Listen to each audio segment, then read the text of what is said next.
oya keca ntabwo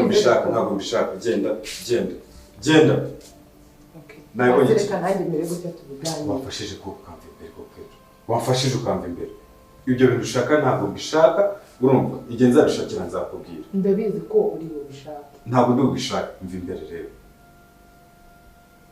ntabwo ndi muri mudu nziza mbabarira mva imbere ndagusabye kandi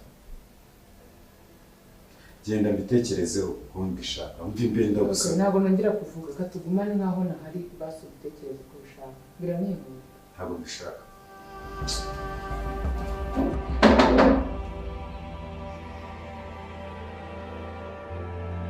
ese uyu mugabo ashaka iki koko yambabariye akama ko ntakiwe koko kuva nabaho pe iyi niyo nshuro numva nshaka umugabo birenze